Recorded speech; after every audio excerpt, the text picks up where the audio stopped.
선거 잘 하셨습니까? 예, 네, 모두 다 흡족한 표정을 보이는 거 보니까 여러분의 투표한 대로 잘 된 것 같습니다. 너무나도 기뻤습니다. 이러면 안 되는데. 한 여인이 물지개를 들고 먼 길을 집에서부터 멀리 떨어져 있는 곳에서 물을 길러 옵니다. 양쪽에 물지개를 지고 가는데 한쪽 항아리에는 언제나 흠이 없는 항아리고 한쪽에는 금이 간 항아리, 양쪽에 두 개의 항아리를 메고 멀리 산등성이까지 올라가서 물을 길러 옵니다. 왼쪽 항아리는 실금이 가서 계속해서 물이 졸졸졸졸 흘러나옵니다. 집에 도착해서 양쪽에 항아리를 보면 한쪽에는 온전히 다, 오른쪽의 항아리는 가득 차 있지만 왼쪽 항아리는 실금이 있어서 오는 도중에 물이 졸졸졸 다 새어버렸습니다. 절반밖에 되지 않았습니다. 그래서 왼쪽 항아리가, 금이 간 항아리가 주인님에게 그럽니다. 너무나도 죄송했습니다. 그래서 금이 가서 물이 새는 저의 항아리를 버리고 새 것을 쓰시죠. 이렇게 안악에게 웃으면서 말을 했을 때 그 안악이 금이 간 항아리에게 말합니다. 나도 내가 금이 간 항아리인 것을 잘 알고 있단다. 그렇지만 괜찮다. 우리가 지나온 길에 한번 양쪽을 한번 뒤돌아서 한번 봐봐라. 한쪽에 지나오는 길을 이렇게 보니까 한쪽 길에서는 전혀 꽃이 피지 않았지만 한쪽 길에는 꽃들이 만발하게 피어 있는 것입니다. 물방울을 흘리지 않는 오른쪽의 길에는 어떤 생명도 자라나지 않았지만 왼쪽의 항아리에서 흘러내는 물 때문에 그곳에서는 수많은 생명들이, 아름다운 꽃들이 피기 시작한 것이죠. 너는 금이 같지만 너로 인해서 생명은 자라나고 나는 그 생명을 보면서 행복하단다. 너는 지금 그대로 내 역할을 아주 잘하고 있다. 깨진 거 금가는 그대로 너의 역할을 잘하고 있다. 사랑하는 성도 여러분, 사람들은 완벽함을 추구합니다. 그래서 자신의 조금 부족한 모습이 있으면 그것을 커버하려고 열심히 노력하지요. 자신의 부족한 모습 때문에 수치스럽게 여기고 자기 자신을 더욱더 채근하면서 더욱더 완벽해지려고 노력합니다. 그렇지만 세상은 금이 간 항아리 때문에 세상이 삭막한 것이 아니라 너무 완벽한 항아리를 때문에 세상이 삭막하다는 거죠. 흠없는 항아리처럼 나는 아무런 흠없는 완벽한 사람이다 이라고 어떤 사람은 교만하고 자만할지도 모르겠습니다. 나는 세상에 완벽하고 실수함이 없이 내 역할을 잘 감당하기 때문에 나는 잘하고 있다 생각할지 모르겠지만 오히려 그 완벽한 그 사람 때문에 세상이 험악하고 삭막할 때가 있다는 거죠. 오히려 반대로 금관 항아리로처럼 자신의 부족함을 보면서 때로는 내가 실패자가 아닌가 자신을 학대하고 부끄러워하면서 자신을 또한 비하하는 사람들도 있겠죠. 그러나 이 여인처럼 금이 간 항아리를 바라보면서 있는 그대로 사랑하고 인정하고 격려하고 그래서 그런 삶을 살아가는 사람도 있더라는 거죠. 약간 부족해도 너그럽게 용서하는 것이 세상을 좀 더 여유롭게 사는 벼려가 아니겠습니까? 사랑하는 성도 여러분, 우리는 누구처럼 살고 있을까요?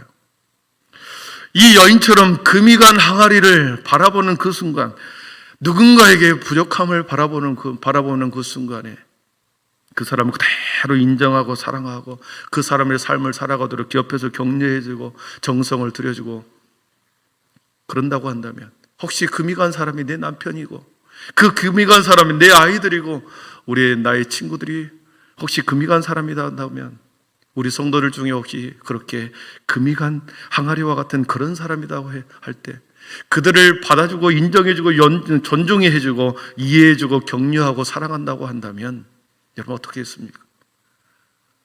그 사람과 함께 있는 그 자리가 아름답게 꽃이 피지 않겠습니까? 사랑하는 성도 여러분, 우리 곁에 있는 성도님들에게 이렇게 말해 주었으면 좋겠습니다. 우리의 삶에 주어지는 많은 동역자들이 있습니다. 많은 성도들이 곁에 있습니다. 그런 사람들에게 따뜻한 가슴으로 서로 이렇게 말해 주었으면 좋겠습니다. 지사님 때문에 내 인생의 꽃밭이 이렇게 아름답게 되었어요. 얼마나 아름답습니까? 권사님 기도 덕분에 내 삶이 회복되고 점점점 좋아지고 있습니다. 우리 장로님 덕분에 제가 소망을 잃었는데 희망을 갖게 되었습니다. 우리 한빛교회 때문에, 한빛교회 성도님 때문에 우리 가정이 회복되고 더 큰 어려움에서 극복할 수 있었습니다. 이러한 말들이 서로 오가기를 축복합니다. 이런 교회 되기를 축복합니다. 오늘 본문에 보니까 예수님께서 너무나도 연약한 한 사람 손 마른 여인을 치료해 줍니다. 마치 깨진 항아리처럼 자신의 삶의 자리에서 어떤 역할을 제대로 하지 못하는 한 여인이 나옵니다. 손이 말랐다라고 하는 것은 팔이 서서히 말라감으로 발육이 중지되고 오그라드는 병에 걸린 그런 여인이었습니다. 손의 모양은 있으나 정상적인 활동을 작동하지 못한 불가능한, 그래서 치료가 필요한 한 연약한 여인을 오늘 말씀에 등장합니다. 이 여인을 치료하는 현장이 가버나움 회당이었습니다. 오늘 1절에 보니까 예수께서 다시 회당에 들어가시니, 그러니 다시 회당이라고 하는 것이 가버나움 회당이었습니다. 여러분, 이 가버나움 회당 안에는 누가 있습니까?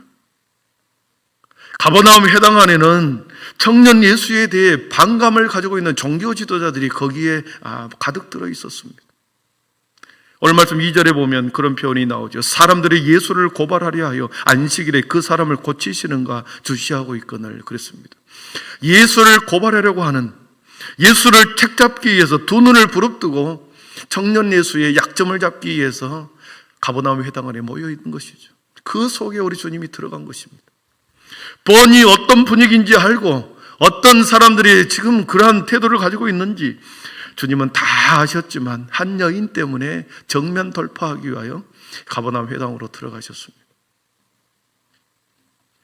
예수님이 이 모든 불편한 상황이 일어날 것을 뻔히 알면서도 회당으로 들어가신 이유는 반드시 고쳐줘야 할 한 여인이 있었기 때문에 그로 들어간 것이죠. 사랑하는 성도 여러분, 우리 신체 중에 손이라고 하는 것은 매우 중요한 기능을 합니다. 많은 것을 할 수 있죠. 그런데 손은 있으나 기능을 제대로 하지 못한다. 여러분, 얼마나 불편하겠습니까? 우리는 여기서 생각해 볼 것은 그것이죠. 모양은 있으나 기능을 못하는 팔이 주는 의미입니다. 외적인 모양은 완벽하게 갖추어졌으나 제대로 기능을 하지 못한 손. 여러분, 형식은 갖추어져 있으나 그 속에 아무런 내용이 없는 것. 10명의 여인들이 등을 들고 신랑을 맞이할 준비를 하고 있습니다. 10명이 똑같이 등을 들었습니다. 객관적으로 바라볼 때는 똑같이 등을 들고 있습니다. 그러나 기름을 준비하지 않은 5명 여인은 신랑이 오실 때 기름이 없었기 때문에 그들은 신랑을 맞이할 수가 없었던 거죠. 똑같이 10명이 등은 준비하고 있었으나 객관적인 것은 들고 있었으나 그 안에 진정 채워야 할 것이 채워 있지 않았기 때문에 신랑을 맞이할 수 없었습니다. 사랑하는 성도 여러분, 우리 신앙생활이 혹시 이런 모습 아닌지 우리는 되돌아보아야 합니다. 정기예배에 참여합니다.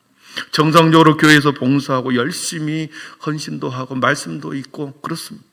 혹시나 그런데 우리의 믿음이 매우 형식적인 믿음과 신앙생활을 하고 있지 않는지 내 자신을 한번 돌아볼 필요가 있다는 거죠. 외적인 신앙생활은 완벽한 모양을 갖추고 있었으나 결코 그것이 하나님이 보시기에 완벽하지 않을 수 있다는 것이죠. 모양으로 치면, 외적인 형태로 치면 바리새인처럼 유대 지도자들보다 더 완벽한 성도들이 세상에 어디 있습니까? 그들은 완벽했습니다. 그러나 주님은 그들을 오히려 그들의 모습에 대해서 화를 선포하고 입에 담지 못할 독사의 자식들아 예쳐버리지 않습니까? 이 땅에 교회가 세상 곳곳에 많이 세워졌습니다. 어디를 가도 교회는 있습니다. 그런데 교회가 과연 세상에 형식은, 모양은 있으나 그 교회가 과연 세상에 영향력을 행사하고 있는가? 교회의 모양은 띄고 있으나 우리들끼리 개토화되어서 다른 사람을 오는 것에 대해서 근데 매우 반감을 가지고 우리끼리만의 복음, 우리끼리만의 천국을 이야기하고 이곳에서 함께 신앙생활하고 있지 않는가? 우리는 되돌아봐야 하는 거죠. 마치 손 마른 자처럼 외적인 모양, 외적인 교회의 모습, 형태는 그대로 있으나 제대로 기능과 역할을 하지 못한 교회, 기능과 역할을 하지 못한 성도, 믿음 생활이 아닌가? 이 손 마른 여인에 대해서 우리가 한번 우리를 되돌아봐야 한다는 거죠. 회당 안에서 예수님을 송사하려고 책 잡으려고 기다리고 있는 그 장소로 예수님이 들어갔습니다. 그리고 그들의 형식을, 그들의 외식이 얼마나 잘못되었는지를 지적하기 위해서, 내용과 본질이 얼마나 중요하다는 것을 알기 위해서 그것으로 들어갔습니다. 우리 3절을 한번 같이 읽어보겠습니다. 3절을 같이 읽어봅니다. 시작. 예수께서 네, 그렇습니다. 예수님이 그 무리 속으로 들어갔습니다. 그리고 많은 종교 지도자들, 바리새인들이 다 지켜보는 가운데 한쪽에서 살짝 기도해서 나아주는 것이 아니라 한가운데 세웠습니다. 모든 사람이 그 여인을 쳐다보도록. 상황이 어떻겠습니까? 한가운데 세워놓고 과연 예수가 어떻게 할까? 가운데에서 일어서라 하셨습니다. 예수님은 전혀 눈치를 보지 않는 사람처럼 지금 분위기가 얼마나 살벌한지 뻔히 알면서도 그렇게 한가운데 세워놓았습니다. 그러면서 대적자들을 향하여 그들을 바라보면서, 그 여인을 쳐다보고 있는 그들을 바라보면서 예수님은 4절에서 이렇게 말합니다. 그들에게 이르시되 안식일에 선을 행하는 것과 악을 행하는 것, 생명을 구하는 것과 죽이는 것 어느 것이 옳으냐 하시니 그들이 잠잠하거늘 그랬습니다. 가운데 서 있는 여인을 다 쳐다보고 있는데 예수님은 쳐다보는 그 여인을 쳐다보는 것이 아니라 쳐다보고 있는 그들을 보면서 선을 행하는 것과 악을 행하는 것, 생명을 구하는 것, 죽이는 어느 것이 옳으냐, 오히려 그들에게 질문합니다. 이 질문은 5절의 말씀처럼 그들의 마음의 완악함을 탄식하면서 그들의 마음의 매우 완악함을 보시고 책 잡으려고 하는, 흠을 잡으려고 하는 그들의 혈기 있는 눈을 바라보면서 완악함을 보고 오히려 그들을 책망하는 말이었습니다. 선을 행하는 게 낫냐, 병을 고쳐주는 것이 낫냐, 선을 행하는 것이 낫냐, 생명을 구하는 것이 낫냐 묻습니다. 유대 랍비들에게 있어서 생명이 위급한 경우를 제외하고는 안식일에는 어떤 사람을 치료하거나 어떤 일을 노동을 해서는 안 되었습니다. 그러한 나름의 규율이 있었던 거죠. 그런데 과연 그 주님이 그 계율을 어길 것인가? 주님은 그들 마음속에 굳게 자리한 이 같은 생각을 알고 있었기 때문에, 그들의 완악한 마음을 간파하고 있었기 때문에 그들에게 질문한 것입니다. 선을 행하는 것, 생명이 형식보다 중요하다. 계율보다 생명이 더 중요하다. 가난하고 힘없고 연약하고 병든 자들에게 자비와 은총을 베푸는 이 선이 훨씬 인간이 만든 교율보다 더 중요하다 가르쳐 준 거죠. 선을 행하는 것이, 생명을 구하는 것이 이 세상의 어떤 것보다 우선할 수 없음을 친히 가르쳐 주기 위함으로 그곳에 짐이 모든 비난을 앞세워서 그곳으로 들어갔던 것입니다. 불의한 자들을 책망을 두려워하지 않고 생명을 구하는 것, 세상의 어떤 것보다도 선을 행하는 것이 더 우선할 수 없다는 것을, 어떤 계율, 너희들이 지키는 계율보다도 훨씬 더 위에 있다는 것을 다시 보여주기 위해서 그 회당으로 들어가셨던 거죠. 여러분, 오늘 말씀해 보면 그렇습니다. 선을 행하는 것과 악을 행하는 것, 생명을 구하는 것과 죽이는 것 어느 것이 옳으냐, 이런 표현이 나옵니다. 그러니까 손 마른 자를 치료하는 것이 선이었고, 손 마른 자를 고치지 않는 행위가 악한 행동이라는 것을 우리는 그 이면에 알 수 있는 거죠.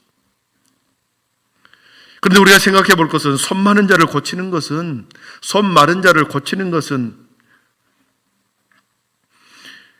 그의 손 마른 자를 고치지 않는 것은 적극적인 악을 행하지 않는 것이죠. 아님에도 불구하고 우리 주님께서는 그것은 고치지 않는 것에 있어서 그것은 악한 것이다.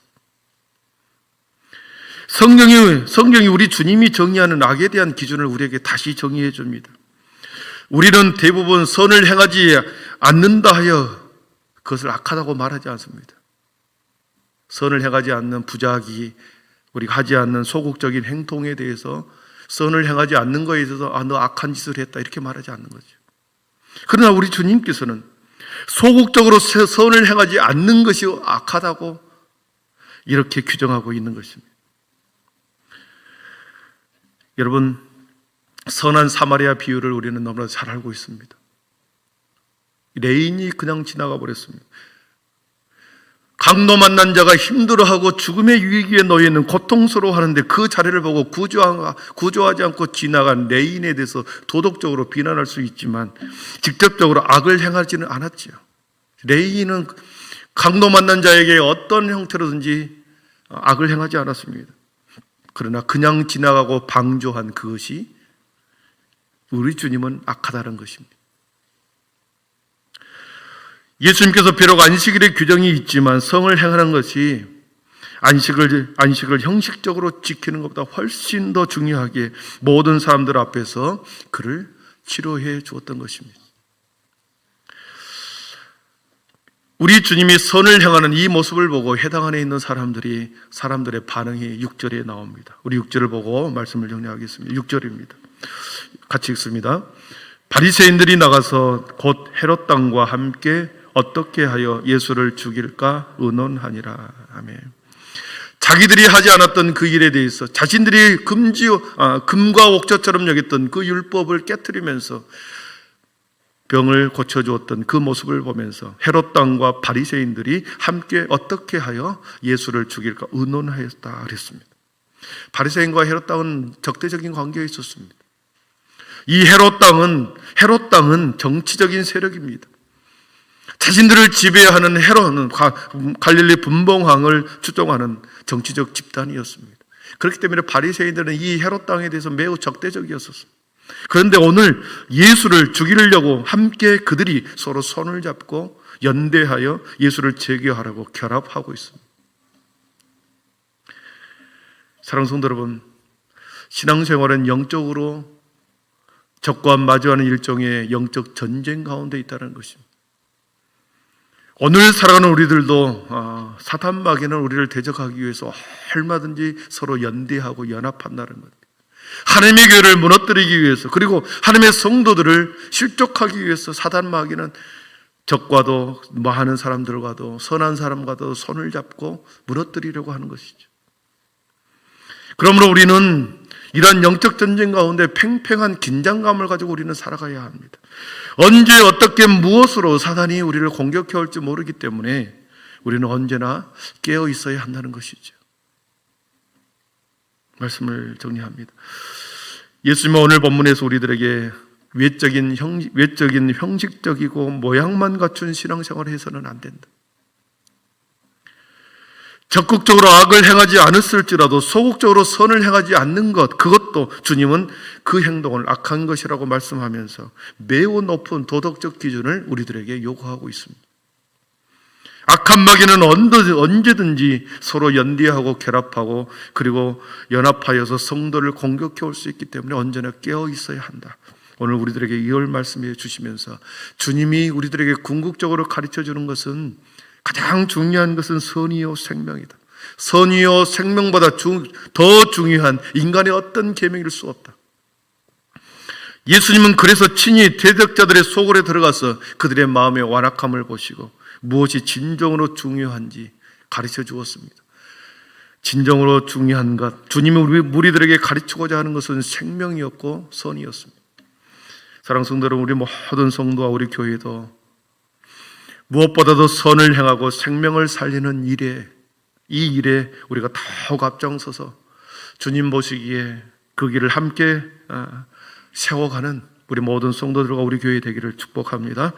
기도하겠습니다.